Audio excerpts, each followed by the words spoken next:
The teaching profession doesn't seem to be getting any easier. In fact, lately the stress of this job is getting heavier and heavier, and the work is becoming harder and harder. Not only are standardized tests gaining more power, parents hovering more, distractions worse than ever, and constant cuts in education funding, but teachers unfortunately work in a place that is becoming more and more violent. When I'm with my students, I want to think about making learning epic and growing kids into kind, intelligent, critical thinking, extraordinary citizens. And I'm still trying to do that. But I'm also thinking about keeping my doors locked at all times. And the fact that my classroom has huge windows facing the hallway. And that one student who keeps to himself a lot and is always angry. And about what I would do to protect my students if a shooter were ever to come into my classroom. All 3 million of us teachers are thinking about these things right now. And it's stressful carrying this weight and responsibility.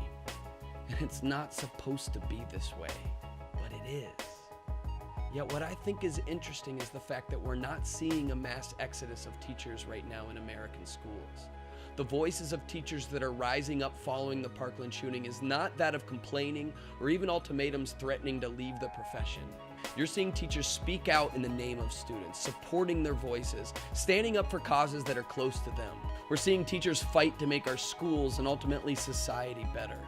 And I think this can be attributed to the fact that teachers were heroes long before school shootings.